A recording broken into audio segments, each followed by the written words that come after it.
ఇటీవల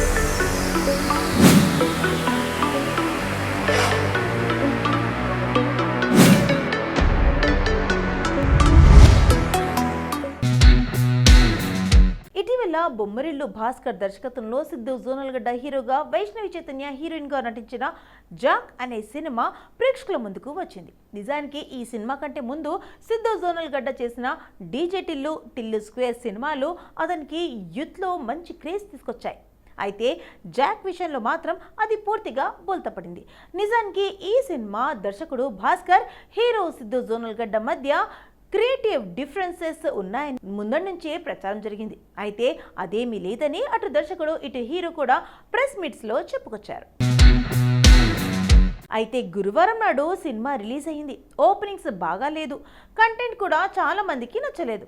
ఈ సినిమా కారణంగా నిర్మాత భారీగానే ఆర్థికంగా నష్టపోయినట్లు తెలుస్తోంది. సాధారణంగా ఒక సినిమా ఆడకపోతే ఆ సినిమా దర్శకుడిపై విమర్శలు ఎక్కువగా వినిపిస్తాయి. కానీ ఈ సినిమా విషయంలో మాత్రం సిద్ధు జోనల్గడ్డ పైనే ఎక్కువగా ఫోకస్ చేస్తున్నారు. ఆయన ఇన్వాల్వ్మెంట్ సినిమాలో ఉందని ముందు నుంచి ప్రచారం జరగడమే దానికి కారణమై ఉండవచ్చు. దానికి తోడు సినిమాలో బొమ్మరిల్లు భాస్కర్ మార్క్ ఎక్కడా కనిపించలేదు. సినిమా అంతా సిద్ధు జోనల్గడ్డ మార్క్ కనిపించడంతో ఈ సినిమా ఇబ్బంది పడడానికి కారణం సిద్ధు అనే విషయాన్ని ఆడియన్స్ కూడా నమ్ముతున్నారు. ప్రస్తుతం ఇండస్ట్రీ ఏదైనప్పటికీ ఒక సినిమా సెట్స్ మీద ఉండగానే మరో సినిమాను ఓకే చేయడానికి కొంతమంది హీరోలు నానా తంటలు పడుతుంటారు. ఎప్పుడో కానీ 2 సినిమాలు ఒకేసారి సెట్ మీద ఉండటం లేదు. ఒకవేళ ఉన్నా అందులో ఒకటి మాత్రమే షూటింగ్ జరుగుతూ ఉంటుంది. దీంతో చాలాసార్లు కాస్త సినిమాల వేగం పెంచండి అంటూ ఫ్యాన్స్ అరుస్తూనే ఉన్నారు. కానీ ఎంత మొత్తుకున్నా కొంతమంది హీరోలకి అంత స్పీడ్ రాదు అనడానికి హీరో ధనుష్ను ఉదాహరణగా తీసుకోవచ్చు. అంటే ఫీల్ అయినా కానీ ఇదే నిజం. ఎందుకంటే ధనుష్ ప్రజెంట్ శేఖర్ కమ్లతో కుబేరా సినిమా చేస్తుండగా తన సొంత డైరెక్షన్లో ఇడ్లీ కడాయ్ అనే సినిమా చేస్తున్నారు. ఆ సినిమా అక్టోబర్లో రిలీజ్ కానుంది. అలాగే బాలీవుడ్లో తేరే ఇష్క్ మే అనే సినిమాలో కూడా నటిస్తున్నాడు. ఇది కాకుండా శేఖర్ కమ్లతో మరో సినిమా ఓకే చేశాట. ఈ లెక్కన చూసుకుంటే ధనుష్ చేతిలో ఇప్పుడు వరుస సినిమాలు ఉన్నాయి. అది కూడా షూటింగ్ దశలోనే ఉన్నాయి. అంతేకాదు దర్శకుడు మారీ సెల్వరాజ్ ధనుష్ మరోసారి కలిసి నటించబోతున్నారట. తాజాగా ఈ సినిమా గురించి అధికారికంగా ప్రకటించారు. మూలాలు గొప్ప యుద్ధాన్ని ప్రారంభిస్తాయి అంటూ సినిమా కథను కాస్త రివీల్ చేశారు. దీంతో మన హీరోలు ఇలా ఎప్పుడు వరుస సినిమాలు చేస్తారో అనే కామెంట్ వినపడుతున్నాయి. సినిమాను అనౌన్స్ చేసి వదిలేయడం కాదు, సెట్స్ మీదకు తీసుకువెళ్ళి అనే మాటలు కూడా వైరల్ అవుతున్నాయి. రౌడీ హీరో విజయ్ దేవరకొండ నటించిన అర్జున్ రెడ్డి మూవీ ఎంత పెద్ద విజయం సాధించిందో చెప్పనక్కర్లేదు. ఇందులో హీరోయిన్గా నటించిన శాలిని పాండే మొదటి చిత్రంతోనే మంచి గుర్తింపు సంపాదించుకుంది. తన అందం, అమాయకత్వం, సహజమైన నటనతో తెలుగు ప్రేక్షకుల్లో ముఖ్యంగా యూత్లో మంచి ఫ్యాన్ బేస్ దక్కించుకుంది. దీంతో ఆమె స్టార్ హీరోయిన్గా మారిపోతుందనుకున్నారు. కానీ అశించితంగా అవకాశాలు రాలేదు.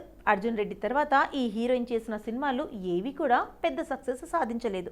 దీంతో ప్రజెంట్ హిందీ, తమిళ భాషల్లో సినిమా, సిరీస్లో నటిస్తూ అక్కడ తన టాలెంట్ను నిరూపించుకునే ప్రయత్నం చేస్తుంది. అయితే తాజాగా ఓ ఇంటర్వ్యూలో పాల్గొన్న ఈ అమ్మడు బాలీవుడ్ స్టార్ హీరో రణబీర్ కపూర్ గురించి ఇంట్రెస్టింగ్ కామెంట్స్ చేసింది. మనకు తెలిసి Ranbir Kapoor lady fan following ఎక్కువ.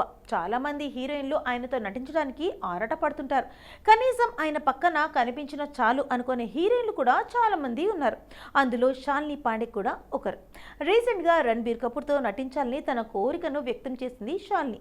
రణబీర్ కపూర్ నటనలో ఒక మాయ ఉంటుంది. అతని కళ్ళల్లో ప్రత్యేకమైన ఆకర్షణ కనిపిస్తుంది. రణబీర్తో కలిసి ఒక్కరోజైనా పని చేయాలని, తెరపై ప్రేమగా కనిపించాలనేదే నా కోరిక.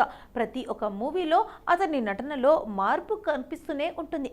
అది అతని మ్యాజిక్ అని చెప్పుకొచ్చింది శాలిని. టాలీవుడ్లో ఒకప్పటి హిట్ సాంగ్స్ను రీమేక్ చేయడం సాధారణమైన విషయమే. కానీ ఒకప్పటి సూపర్ హిట్ సినిమాలు టైటిల్స్ను కూడా మరోసారి తమ సినిమాలకు వాడుకున్న సినిమాలు చాలానే ఉన్నాయి. వాటిలో కొన్ని సినిమాలు సూపర్ హిట్ కాగా మరికొన్ని ఫ్లాప్స్గా మారాయి. అవేంటో ఓసారి మనం చూసేద్దాం రండి. ఫస్ట్ వన్ వచ్చేసి ఎన్టీఆర్ ప్రభాస్ అడవిరాముడు. ఎన్టీఆర్ క్యారియర్లోనే బిగ్గెస్ట్ మాస్ హిట్ అడవిరాముడు. అదే పేరుతో అదే దర్శకుడితో ప్రభాస్ చేసిన ఈ సినిమా యావరేజ్ ఫలితాన్ని రాబట్టింది. సెకండ్, ఎన్టీఆర్ వెంకటేష్ మల్లీశ్వరి. ఈ 2 సినిమాల్లో బ్లాక్ బస్టర్ హిట్ గా నిలిచాయి. మూడోది రాజేంద్ర ప్రసాద్ యంగ్ టైగర్ బృందావనం. 2 సినిమాలు సూపర్ హిట్స్ గా నిలిచాయి. ఈ సినిమాతో ఎన్టీఆర్ కు లేడీ ఫ్యాన్ ఫాలోయింగ్ పెరిగింది. ఇక నాలుగోది అక్కినేని నాగేశ్వరరావు మహేష్ బాబు శ్రీమంతుడు. అక్కినేని హిట్ సినిమా టైటిల్ తో వచ్చిన మహేష్ బాబు సూపర్ హిట్ అందుకున్నాడు. ఈ సినిమాతోనే మహేష్ బాబు సొంత నిర్మాణ సంస్థను ఏర్పాటు చేశారు. ఐదవది ఏఎన్ఆర్ ర్యాపో దేవదాసు. అప్పట్లో సెన్సేషన్ క్రియేట్ చేసిన దేవదాసు సినిమా టైటిల్తో వచ్చిన రామ్ పుతినేని తొలి సినిమాతోనే సిల్వర్ జూబ్లీ హిట్ అందుకున్నాడు. ఇక ఆరవది నాగార్జున అంజలి గీతాంజలి. నాగార్జున మణిరత్నం కాంబినేషన్లో వచ్చిన ఈ సూపర్ హిట్ సినిమా టైటిల్తో నటి అంజలి లీడ్ రోల్లో వచ్చిన ఈ సినిమా హిట్గా నిలిచింది.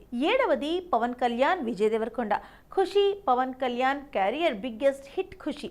అదే టైటిల్ పెట్టుకున్న విజయ్ మాత్రం ఫ్లాప్ కొట్టాడు. ఎనిమిదవది కె విశ్వనాథ్ నిఖిల్ శంకరాభరణం. సోమయాజులు లీడ్ రోల్లో వచ్చిన ఈ సినిమా ఒక ట్రెండ్ సెక్టర్గా కాగా నిఖిల్ సినిమా డిజాస్టర్గా తెచ్చుకుంది. తొమ్మిదవది కమల్ హాసన్ వరుణ్ సందేశ్ మరో చరిత్ర. అప్పట్లో ఒక బెంచ్ మార్క్ సినిమా మరో చరిత్ర. కానీ వరుణ్ సందేశ్ అదే టైటిల్తో ఫ్లాప్ అందుకున్నాడు. ఇక పదవది బాలయ్య శర్వానంద్ నారీ నారీ నడుమ మురారి. మాస్ హీరో బాలయ్య ఒక ఫైట్ కూడా లేకుండా చేసిన ఈ సూపర్ హిట్ సాధించింది. శర్వానంద్ సినిమా రిలీజ్ కావాల్సి ఉంది. 11వది శ్రీకాంత్ తనయుడు రోషన్ పెళ్లి సందడి. అటు తండ్రి ఇటు తనయులకు ఈ సినిమా హిట్ గా నిలవడమే కాకుండా కెరియర్ కు బూస్ట్ నిచ్చింది. ఇవే కాకుండా మిస్ అమ్మ, శక్తి, తొలి ప్రేమ, అక్కడమ్మాయి ఇక్కడబ్బాయి, ఆరాధన, ముగ్గురు మొనగాళ్ళు, ఇద్దరు మిత్రులు, ఆడాళ్ళు మీకు జోహార్లు, మోసగాళ్లకు మోసగాడు, ఆ ఒక్కటి అడక్కు వంటి ఎన్నో పాత టైటిల్స్తో సినిమాలు వచ్చాయి. వాటిలో చాలా వరకు ఫ్లాప్స్ గా నిలిచాయి. స్టార్ హీరో అజిత్ నటించిన తాజా చిత్రం good bad ugly. Adhik Ravichandran తెరకెక్కించిన ఈ మూవీ తాజాగా ప్రేక్షకుల ముందుకు వచ్చింది. చాలా రోజులకి అజిత్ మాస్ ఎలివేషన్స్ అభిమానులను ఎంతో ఆకట్టుకుంది. త్రిష ఈ చిత్రంలో కథానాయికగా నటించగా అర్జున్ దాస్ విలన్ గా కనిపించాడు. ఇందులో యంగ్ హీరోయిన్ ప్రియా ప్రకాష్ వారియర్ కూడా ముఖ్య పాత్రలో నటించి ప్రేక్షకులను అలరించింది. ముఖ్యంగా తోటు తోటు పాటతో విశేష స్పందన అందుకుంది. దీంతో తాజాగా ఈ మూవీ జర్నీపై ప్రియా ప్రకాష్ సోషల్ మీడియా ద్వారా తన ఆనందం వ్యక్తం చేసింది. నా ఆనందాన్ని మీతో పంచుకోవాలని ఎప్పటి నుంచో ఎదురు చూస్తున్నా. అజిత్ సార్ అంటే నాకెంతో అభిమానం, చెప్పడానికి మాటలు సరిపోవడం లేదు. ఫస్ట్ డే నుంచి షూట్ చివరి రోజు వరకు మీరెంతో సపోర్ట్ చేశారు. నేను కూడా టీం భాగమైనని భావన కలిగించేలా ధైర్యం చెప్పారు. సెట్లో ఎవరు ఇబ్బంది పడకుండా ఉండేలా మీరు అందరితో చాలా కలివిడిగా ఉండేవారు. ముఖ్యంగా షిప్లో షూట్ చేసిన రోజులను నేను ఎప్పటికీ మర్చిపోలేను. మనమంతా కలిసి భోజనం చేయడం, సరదాగా మాట్లాడుకోవడం నాకు ఎంతో నచ్చింది. మీలాంటి మంచి వ్యక్తిని ఎప్పుడూ కలవలేదు. కుటుంబం, కార్లు, రేస్, ట్రావెలింగ్ గురించి మాట్లాడేటప్పుడు మీ కళ్ళల్లో ఒక మెరుపు కనిపిస్తుంది. వృత్తిపై మీకున్న నిబద్ధత, సహనం నాలాంటి ఎంతోమంది కొత్త తరం నటులకు స్ఫూర్తి సార్. ఎంత ఎత్తు ఎదిగినా ఒది ఉండే లక్షణాలు మీ నుంచి నేర్చుకున్నా. తుట్టు తుట్టు పాటలో మీతో కలిసి వర్క్ చేయడం నా జీవితంలో మర్చిపోలేను అని ప్రియా రాసుకొచ్చింది.